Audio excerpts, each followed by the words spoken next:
Hello viewers, সবাইকে স্বাগত আমাদের চ্যানেলের পক্ষ থেকে। আজকের পর্বে আমরা ত্রিপুরী জব প্রিপারেশনের শিক্ষার্থীদের অনুরোধে অপারেশন অ্যাম্প্লিফায়ার নিয়ে আলোচনা করব। তো অপারেশন অ্যাম্প্লিফায়ার সিরিজ ভিডিওর প্রথম পর্বে আমরা অপারেশন অ্যাম্প্লিফায়ারের বেসিক নিয়ে আলোচনা করব। বেসিক যদি আমাদের ক্লিয়ার থাকে তবে আমরা অপ-অ্যাম্প সম্পর্কিত যে কোনো সমস্যা খুব সহজে সমাধান করতে পারবো। এজন্য আমরা প্রথমে বেসিক নিয়ে আলোচনা করব। অপারেশনাল অ্যাম্প্লিফায়ার এই কথাটিকে সংক্ষেপে আমরা অপ অ্যাম্প বলে থাকি। অপারেশন এই কথাকে ওপি দ্বারা এবং অ্যাম্প্লিফায়ারকে এএমপি দ্বারা প্রকাশ করে থাকে। এখন দেখো, আমরা যদি এই ওপি এবং এএমপি অপ এবং এমপি এর সংজ্ঞায়িত করি তবে আমরা অপারেশন অ্যাম্প্লিফায়ারের সংখ্যাকে খুব সুন্দর করে ডিফাইন করতে পারবো। তো দেখো, অ্যাম্প্লিফায়ার এই কথাটি আমরা মূলত জানি কি বিবর্ধক বা পরিবর্ধক, যে মানটিকে বৃদ্ধি করতে পারে। অ্যাম্প্লিফায়ার সম্পর্কে আমরা পূর্বে থেকেই জানি যে এটি এমন একটি ডিভাইস যার ইনপুটে যদি আমরা একটা লো সিগন্যাল দেই তবে আউটপুটে এই মানটিকে আমরা লার্জ আকার পাবো, অর্থাৎ এর থেকে বড় একটি মান আমাদের আউটপুটে পাওয়া যাবে। এটি হচ্ছে মূলত অ্যাম্প্লিফায়ার। এখন অপারেশনাল অ্যাম্প্লিফায়ার এই কথাটি কেন বলা হচ্ছে, অর্থাৎ এই অ্যাম্প্লিফায়ারটা এমন একটি বিশেষ বৈশিষ্ট্য সম্পূর্ণ যেখানে কিছু অপারেশনাল কাজ করে থাকে। সেটা হতে পারে ম্যাথমেটিক্যাল, হতে পারে সেটা লজিক্যাল। কীরকম, যদি আমরা এরকম একটি অ্যাম্প্লিফায়ারের ইনপুটে কোনো একটি সিগন্যাল দেই, যে সিগন্যালটি আমরা বলে দিলাম যে তুমি যোগ করো অথবা বিয়োগ করো অথবা গুণ ভাগ ইন্টিগ্রেশন ডিফারেন্সিয়েশন, হ্যাঁ, এরকম যদি একটা আমরা ইনপুট দেই তবে এই অ্যাম্প্লিফায়ারের সাহায্যে সে এই ইনপুট সিগন্যালটিকে প্রসেস করে আমাদের আউটপুটে প্রদান করতে পারে। এই জন্য মূলত এই অ্যাম্প্লিফায়ারটিকে আমরা মূলত বলে থাকি অপারেশনাল অ্যাম্প্লিফায়ার। অর্থাৎ এও আমাদের ইনপুট সিগন্যাল অনুযায়ী আউটপুটকে বিবর্ধিত করে, প্লাস আমাদের ইনপুট সিগন্যালের সে মানটি আমাদের কী হতে পারবে, অ্যাডার টাইপ, অর্থাৎ যোগ করতে পারবে, বিয়োগ করতে পারবে, মাল্টিপ্লেয়ার্স, ডিভিশন, গুণ ভাগ, হ্যাঁ, লগ এন্টিলগের অপারেশন করতে পারবে, টাইমার ডিফারেন্সিয়েশন আর ইন্টিগ্রেশন অপারেশন করতে পারবে, এবং ভোল্টেজ কম্পারেটর অর্থাৎ তুলনামূলক অর্থাৎ কে কার থেকে বড় এরকম ডিসিশনমূলক কাজ করার জন্য আমরা অপারেশন অ্যাম্প্লিফায়ার ব্যবহার করে থাকি। এখন আমরা যদি অপারেশন অ্যাম্প্লিফায়ারের একটি সুন্দর সংজ্ঞা দিতে চাই তাহলে বলতে পারি অপারেশন অ্যাম্প্লিফায়ার একটি উচ্চ গেইন সম্পূর্ণ ডাইরেক্ট কাপল নেগেটিভ ফিডব্যাক অ্যাম্প্লিফায়ার যা বিভিন্ন প্রকার গাণিতিক অপারেশন যেমন যোগ বিয়োগ ডিফারেন্সিয়েশন ইন্টিগ্রেশন সম্পূর্ণ করে থাকে। এবং অপারেশন অ্যাম্প্লিফায়ারকে বিভিন্ন প্রকার লিনিয়ার এবং নন লিনিয়ার অপারেশনে ব্যবহার করা হয়ে থাকে। অপারেশন অ্যাম্প্লিফায়ারের কার্যবলী মূলত ফিডব্যাক রেজিস্টারের উপর নির্ভরশীল এবং এই ফিডব্যাক রেজিস্টারটিকে মূলত ওপেন লুপে হিসেব করা হলেও এটি মূলত ক্লোজ লুপে কাজ করে। এতক্ষণ আমরা অপারেশন অ্যাম্প্লিফায়ারের সংজ্ঞা থেকে যে শব্দগুলো শিখেছি, feedback register, open loop, close loop, এই প্রতিটি শব্দের সাথে আমরা ধীরে ধীরে পরিচিত হব। এতক্ষণ আমরা যে অপারেশন অ্যাম্প্লিফায়ার নিয়ে আলোচনা করছি আসলে সেটি বাস্তবে দেখতে কেমন, এখন আমরা সেই বিষয় নিয়ে আলোচনা করব। এটি মূলত আসলে এক ধরনের আইসি, আর কিছুই না। আইসি মিনস হচ্ছে ইন্টিগ্রেটেড সার্কিট। তো আমাদের দেখো বাজারে বিভিন্ন প্রকার অপারেশন অ্যাম্প্লিফায়ার পাওয়া যায়। এই হচ্ছে আমাদের একটি 8 পিনের অপারেশন অ্যাম্প্লিফায়ার, যেটি হচ্ছে আমাদের 741 আইসি, এবং এই হচ্ছে আমাদের 14 পিনের আইসি। এটি আমাদের অপারেশন অ্যাম্প্লিফায়ার আইসি। এটি আমাদের হচ্ছে গিয়ে LM324 আইসি। এখন মনে করো তোমাকে একটি অপারেশন অ্যাম্প্লিফায়ারের সাহায্যে কোনো একটি ম্যাথের সমাধান করতে বলা হলো, তুমি সমাধান করলে। এখন এই সমাধানটি করার পরে যে রেজাল্টটি আসলো এই রেজাল্টটিকে যদি আমি একটু জাস্টিফাই করতে চাই বা প্রুভ করতে চাই তাহলে কীভাবে করব? এই প্রুফটি করার জন্য আমাদের সাহায্য নিতে হবে অপারেশন অ্যাম্প্লিফায়ারের। আমরা যদি কোনো একটি শপে যাই, ইলেকট্রনিক শপে, সেখানে গিয়ে যদি আমরা এই মডেল অনুযায়ী বলি 741 অথবা 3421 এই একটা আইসি দেন, তবে আমাদের এরকম আইসি দেবে। এই 14 পিনের যে আইসিটি রয়েছে এই আইসিটিকে আমরা যদি ব্যবহার করি এবং আমাদের যে রেজিস্টার মান রয়েছে সেই রেজিস্টার মান নিয়ে এসে যদি বসাই, এরপর আমরা যদি প্রুফ করতে চাই তাহলে আমরা এখান থেকে খুব সহজে আমাদের ম্যাথের প্রুফ করতে পারবো। এখন আমাদের কথা হচ্ছে সেই রেজিস্টারে ইনপুট কোথায় দিব, কীভাবে আউটপুট নিব, এগুলো যদি আমাদের জানতে হয় তাহলে আমাদের কী করতে হবে, এই যে পিন ডায়াগ্রাম, এই যে আমাদের আইসিটি রয়েছে এই আইসির পিন ডায়াগ্রাম জানতে হবে। তো কোন পিন থেকে ইনপুট নিতে হবে এবং কোন পিন থেকে আউটপুট নিতে হবে এবং কীভাবে এই আইসিগুলোকে অ্যাক্টিভ করতে হবে। তো আমরা এখন ধারাবাহিকভাবে এই দুটি পিনের যে পিন ডায়াগ্রাম রয়েছে সেগুলো দেখব। চিত্রে আমরা একটি LM324N অপ-অ্যাম্প আইসি অঙ্কন করেছি। এই আইসিটিকে মূলত বলা হয়ে থাকে কোয়াড অপ-অ্যাম্প। কোয়াড মানে হচ্ছে গিয়ে 4, কারণ হচ্ছে এখানে 4টি সিঙ্গেল অপ-অ্যাম্পকে একত্রে সংযুক্ত করে LM324N আইসিটি তৈরি করা হয়, অর্থাৎ এর সাহায্যে আমরা 4টি অপ-অ্যাম্পকে একই টাইমে ব্যবহার করতে পারি। এখন আমাদের যে আইসি রয়েছে এই আইসি কীভাবে পিন হিসেব করে সেটা আমরা তোমাদের শেখাবো। তো দেখো, আইসিতে এরকম একটি আমাদের খাঁজকাটা অংশ থাকে। এই খাঁজকাটা অংশের ঠিক ডান দিক থেকে আমাদের পয়েন্ট বা কাউন্ট শুরু করতে হবে। আমাদের ডান পাশে কাউন্ট শুরু করি তাহলে ওইটি আমাদের প্রথম। আমরা যদি পিনটিকে এভাবে বসাই মিডলে তাহলে দেখো আমাদের এই আমাদের সেই খাঁজকাটা অংশটি। এই খাঁজকাটা অংশটিকে আমরা যদি হিসাব করি তাহলে আমাদের এই পিনটা হচ্ছে প্রথম পিন 1, এরপর 2, 3, 4, 5, 6, 7, এরপর আবার আমাদের 8 থেকে কাউন্ট শুরু হবে, অর্থাৎ নিচ থেকে উপর দিকে যাবো 8, 9, 10, 11, 12, 13 অ্যান্ড 14 এভাবে করে আমাদের এখানে যে 14টি পিন রয়েছে এই 14টি পিনকে আমরা হিসাব করবো। তো দেখো আমাদের এই আইসি এর প্রথম যে পিনটি রয়েছে এই পিনটি হচ্ছে আমাদের প্রথম অপ-অ্যাম্পের আউটপুট, অর্থাৎ সহজে আমরা কীভাবে মনে রাখবো কোয়াড অ্যাম্পলিফায়ারের যে 4 কোণা 4টি আউটপুট হবে। দেখো আউটপুট আউটপুট আউটপুট আউটপুট। এরপরে আমাদের পরবর্তী যে পিনটি থাকবে বা টার্মিনালটি থাকবে সেই টার্মিনালে প্রত্যেকটির সাথে একটা নেগেটিভ যোগ করবো। Negative negative output negative output negative. তাহলে আমাদের যদি প্রথমটি নেগেটিভ হয় তাহলে পরেরটি অবশ্যই পজিটিভ হবে। এখন এখানে নেগেটিভ এবং পজিটিভ বলতে কী বোঝায় এটা আমরা একটু পরে শিখবো। আপাতত মনে রাখি নেগেটিভ এবং পজিটিভ। তার মধ্যে দেখো এখানে নেগেটিভ আছে তার মানে এটি কি হবে পজিটিভ হবে, এখানে নেগেটিভ আছে মানে পরেরটা পজিটিভ, এখানে নেগেটিভ পরেরটা মানে পজিটিভ। এরপর দেখো বাকি রইল কত 4 অ্যান্ড 11। তো 4 অ্যান্ড 11 কাজ কি, আমাদের এখানে 4টি সিঙ্গেল অপ-অ্যাম্প ব্যবহার করেছে। এই অপ-অ্যাম্পগুলোকে কার্যক্ষম করার জন্য বা এদেরকে কাজ করানোর জন্য যে প্রয়োজনীয় খাদ্য যাদেরকে আমরা বলি যে সোর্স ব্যাটারি পাওয়ার, সেই পাওয়ার দেওয়ার জন্য মূলত আমাদের 4 নম্বর এবং 11 নম্বর পিনটি ব্যবহার করে থাকি। তো আমাদের 4 এর সাহায্যে আমরা +4 প্লাস ভি এবং 11 এর সাথে আমরা -ভি সাপ্লাইটি দিয়ে থাকি। এখন দেখো এখানে আমরা লিখেছিলাম প্লাস এবং মাইনাস, এটার মধ্যে কী বোঝায়, এটি হচ্ছে মূলত প্রত্যেকটা অপারেশন অ্যাম্পলিফায়ার আমাদের ইনপুট দিতে হয়। এই ইনপুট টার্মিনাল দুটিকে মূলত আমরা প্লাস এবং মাইনাস দিয়ে আইডেন্টিফাই করে থাকি। এখন প্লাস মাইনাস কেন দিই আমরা, কারণ এখানে আমরা যখন অপ-অ্যাম্প ব্যবহার করি তখন লিখতে প্রচুর স্পেস নষ্ট হয় বা লিখতে সময় লাগে। এর জন্য আমরা নেগেটিভ এবং পজিটিভ দিয়ে খুব সহজেই এদেরকে আইডেন্টিফাই করি। যখন আমরা মাইনাস দিই তখন এটিকে বলি আমরা ইনভার্টিং ইনপুট, এবং যখন আমরা প্লাস দিই তখন সেটাকে বলি আমরা নন ইনভার্টিং ইনপুট। এখন ইনভার্টিং এবং নন ইনভার্টিং কেন হয়েছে এটা আমরা সামনে একটু পরে দেখতে পাবো। আপাতত মনে রাখি প্লাস মানে হচ্ছে আমাদের নন ইনভার্টিং ইনপুট এবং মাইনাস মানে হচ্ছে আমাদের ইনভার্টিং ইনপুট। এখন আমরা দেখবো 741 অন আইসি এর চিপ ডায়াগ্রাম। তো দেখো এখানে আমাদের 741 অন এর পিন ডায়াগ্রাম অঙ্কন করেছি। বরাবর মতো আমরা কী করবো, আমাদের এই আইসিটিকে আমরা এভাবে বসাবো। এরপর আমাদের যে খাঁজকাটা অংশ রয়েছে এই খাঁজকাটা অংশের আমরা ডান দিক থেকে কাউন্ট করবো, অর্থাৎ এই আমাদের 1 2 3 4, আমাদের সেই হিসাব করলে আমাদের 1 2 3 অ্যান্ড 4। এরপর রয়েছে আমাদের আবার জাস্ট নিচ থেকে উপরে উঠবো আমরা 5 6 7 8। এখন দেখো এই পিনটার ক্ষেত্রে আমাদের কোন পিনে কী কাজ করবে, আমাদের 1 নম্বর পিন, এই পিনটাকে বলা হয় অফসেট নাল, অর্থাৎ এখানে আমাদের 0 ভোল্টেজ থাকবে।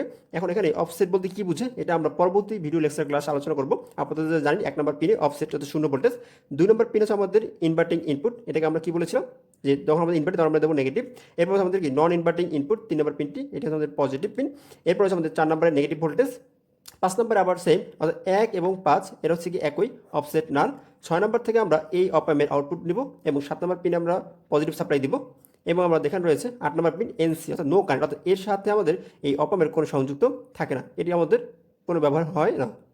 তো এটি হচ্ছে আমাদের 741 অন ইন 8 পিন ডিআইএল, অর্থাৎ এর অর্থ হচ্ছে ডুয়াল ইন 9 প্যাকেজ আইসি।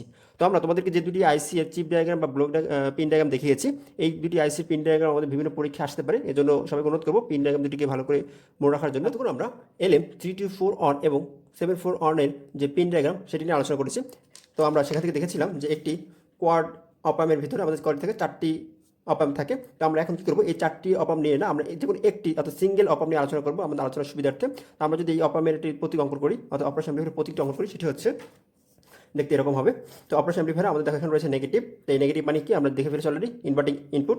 এরপর হচ্ছে আমাদের কি পজিটিভ, পজিটিভ মানে হচ্ছে নন ইনভার্টিং ইনপুট। এরপর আমাদের 6 নম্বর থেকে আমরা আউটপুট দেবো, অর্থাৎ আমরা একটা সিঙ্গেল অপ-অ্যাম্পের কথা চিন্তা করতেছি। তো আমরা সিঙ্গেল অপ-অ্যাম্পের আইসি হচ্ছে এই আমাদের 74 অন, এটি সিঙ্গেল অপ-অ্যাম্প আইসি। তো দেখো আমাদের 6 নম্বর থেকে আউটপুট এই আমাদের 6 নম্বর পিন। এরপর হচ্ছে আমাদের সাথে হলে পজিটিভ সাপ্লাই, অর্থাৎ অপ-অ্যাম্পটিকে কার্যকর করার জন্য অর্থাৎ অপ-অ্যাম্প যে কাজ করবে সেই পাওয়ার বা শক্তি প্রদান করার জন্য আমরা 7 এবং 4 পজিটিভ এবং নেগেটিভ ভিসি সাপ্লাই দিয়ে থাকি। এবং আমাদের 1 এবং 2 এবং 3 আমরা ইনভার্টিং ইনপুট এবং নন ইনভার্টিং ইনপুট দিয়ে থাকি। এবং 6 নম্বর থেকে আমাদের ইনভার্টিং ইনপুটের যে মান দিব সেই মান অনুযায়ী আমরা আউটপুট পাবো। আমরা অ্যাম্পলিফায়ারের বৈশিষ্ট্য এবং কাজ সম্পর্কে পূর্বে থেকেই অবগত রয়েছি। এখন আমরা অপারেশন অ্যাম্পলিফায়ারের যে বৈশিষ্ট্য রয়েছে সেগুলো আলোচনা করব। অপারেশন অ্যাম্পলিফায়ারের দুটি দিক রয়েছে, একটি হচ্ছে আইডিয়াল অপ-অ্যাম্প আর একটি হচ্ছে প্র্যাকটিক্যাল অপ-অ্যাম্প। তো প্র্যাকটিক্যাল অপ-অ্যাম্প এবং আইডিয়াল অপ-অ্যাম্পের ভিতরে যে পার্থক্য রয়েছে বৈশিষ্ট্যগত, আমরা সেই বিষয়ে আলোচনা করব। প্রথমে আমরা দেখব একটি আদর্শ অপারেশন অ্যাম্পলিফায়ারের যে বৈশিষ্ট্যগুলো রয়েছে সেগুলো। প্রথমে রয়েছে ইনফিনিট ভোল্টেজ গেট অসীম হবে। ইনফিনিট ইনপুট রেজিস্ট্যান্সের মান অসীম হবে। জিরো আউটপুট রেজিস্ট্যান্স, আউটপুট রেজিস্ট্যান্সের মান 0 হবে। Zero offset voltage VOF 0 voltage হবে। ইনফিনিট ব্যান্ড ডিউরেট, অর্থাৎ ব্যান্ড ডিউরেটের পরিমাণ অসীম হবে। Infinite common mode rejection ratio CMRR, common mode rejection ratio এটি হবে ইনফিনিটি, এবং স্লিউ রেট এটি হবে ইনফিনিটি। এখন আমাদের কথা হচ্ছে ভোল্টেজ গেইন বলতে কী বোঝায়, অফসেট ভোল্টেজ কী, তারপর হচ্ছে কমন মোড রিজেকশন রেশিও এবং স্লিউ রেট, এই প্রত্যেকটি সম্পর্কে আমরা ধারাবাহিকভাবে আলোচনা করবো। আপাতত এগুলো শিখে রাখি। এরপর রয়েছে আমাদের প্র্যাকটিক্যাল যে অপ-অ্যাম্প রয়েছে সেটি, সেখানে বলা হচ্ছে যেখানে আমাদের আদর্শ অপারেশন অ্যাম্প্লিফায়ারের ক্ষেত্রে ভোল্টেজ গেইন হয় অসীম, এখানে এটির মান দেওয়া আছে 10⁵ থেকে 10⁸ পর্যন্ত হয়ে থাকবে। ইনপুট রেজিস্ট্যান্সের মান আমাদের আদর্শ অপারেশনের ক্ষেত্রে অসীম হয়, আর এখানে 10⁵ টু 10⁻13 ওহম হয়ে থাকে।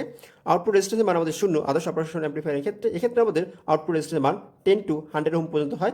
এবং অপারেশন অ্যাম্প্লিফায়ারকে অ্যাক্টিভ করার জন্য বা কার্যক্ষম করার জন্য আইডিয়াল হোক বা প্র্যাকটিক্যাল হোক আমাদের 5 থেকে 24 ভোল্ট সাপ্লাই প্রয়োজন। তো এখন আমরা অপারেশন অ্যাম্প্লিফায়ারের যে ইকুইভ্যালেন্ট সার্কিট রয়েছে আমরা সেই সার্কিট নিয়ে আলোচনা করব। এখন আমরা অপারেশন অ্যাম্প্লিফায়ারের যে বৈশিষ্ট্য রয়েছে সেখান থেকে শিখেছি একটি আদর্শ অপারেশন অ্যাম্প্লিফায়ারের ক্ষেত্রে এর ইনপুট রেজিস্ট্যান্সের মান হবে ইনফিনিটি, কিন্তু প্র্যাকটিক্যাল ডায়োডের ক্ষেত্রে এটি মান থাকবে 10⁵ থেকে 10⁻13 ওহম পর্যন্ত।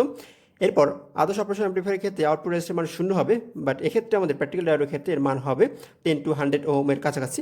এরপর অপারেশন অ্যাম্প্লিফায়ারের আদর্শ ক্ষেত্রে এর গেইন হবে ইনফিনিটি, কিন্তু আমাদের যে প্র্যাকটিক্যাল ডায়োড সেক্ষেত্রে হবে এর মান 10⁵ থেকে 10⁸ পর্যন্ত।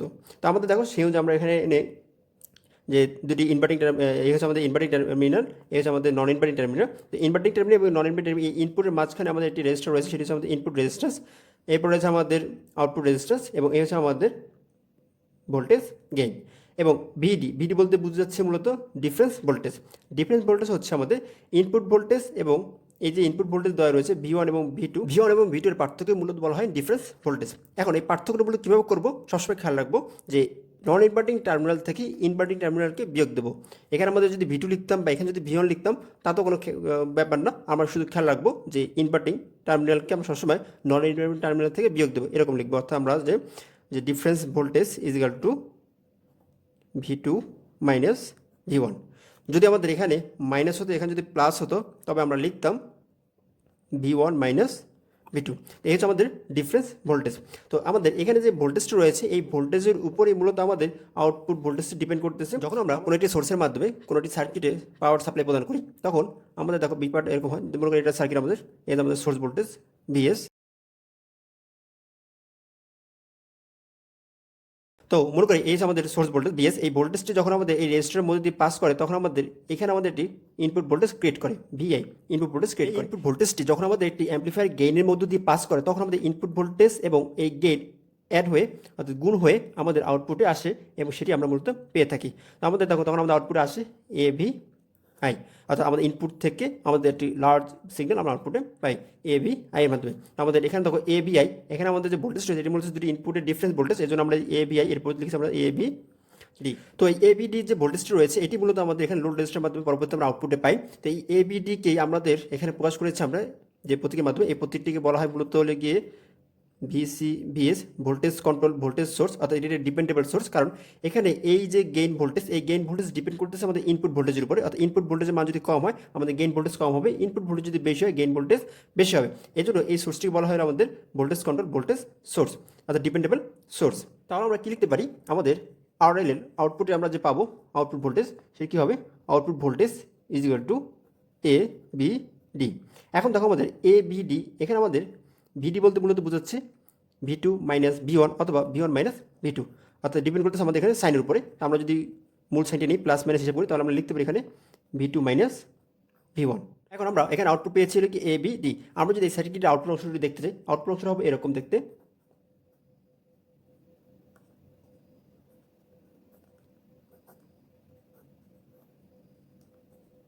এটা হচ্ছে আমাদের আউটপুট লোড রেজিস্টার, এই আউটপুট রেজিস্টার এটা আমাদের লোড রেজিস্টার, এই হচ্ছে আমাদের ABD।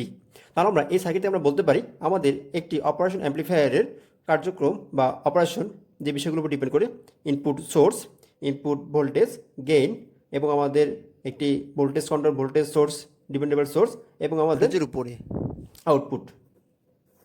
এখন আমরা তোমাদের সাথে অপারেশন অ্যাম্প্লিফায়ারের ইনপুট মোড সমূহ নিয়ে আলোচনা করব। একটি অপারেশন অ্যাম্প্লিফায়ারের ইনপুটের উপরে ভিত্তি করেই এর আউটপুট সমীকরণ এবং ওয়েভ পরিবর্তন হয়ে থাকে। এর জন্য আমাদেরকে খুব ভালো করে এই বিষয়টি শিখতে হবে যে একটি অপারেশন অ্যাম্প্লিফায়ারের ইনপুটে আমাদের কোন ধরনের ভোল্টেজ দেওয়া আছে এবং এর আউটপুট সমীকরণ কীরকম হবে। তো দেখো প্রথমে রয়েছে আমাদের সিঙ্গেল ইনডেট মোড। এক্ষেত্রে আমাদের ইনপুট থাকবে শুধু একটি, আমাদের ইনভার্টিংয়ে অথবা নন ইনভার্টিংয়ে আমাদের ইনপুট ভোল্টেজটি দিয়ে থাকি। তো দেখো যদি আমরা ইনভার্টিং ইনপুট দেই তাহলে আমরা কী ধরনের সমীকরণ পাবো, এবং আমরা যদি নন ইনভার্টিংয়ে ইনপুটটা দিই তাহলে আমরা কী ধরনের আউটপুট সমীকরণ পাবো, এখন আমরা সেটা তোমাদের দেখাচ্ছি। তো প্রথমে আমরা ইনভার্টিং প্রান্তে ইনপুট ভোল্টেজ দিয়েছি এবং নন ইনভার্টিং প্রান্তকে আমরা গ্রাউন্ড করে দিয়েছি। তো আমরা জানি গ্রাউন্ড মানে হচ্ছে 0 ভোল্ট, দ্যাটস মিন এখানে আমাদের যদি এটা আমাদের যদি V1 হয় তাহলে বলতে পারি এখানে আমাদের 0 ভোল্ট, এবং আমাদের ইনপুট ভোল্টেজ এটা যদি হয় তাহলে আমরা বলতে পারি এটা আমাদের V2। তো আমরা অপারেশন অ্যাম্প্লিফায়ারের ইকুইভ্যালেন্ট সার্কিট হতে জানি একটি operation amplifier output voltage equal to হচ্ছে এ মানে গেইন ইনটু ডিফারেন্স ভোল্টেজ। এখন এই গেইন বলতে মূলত কী বোঝায়, এখন আমরা সেই সংজ্ঞাটা একটু লিখব।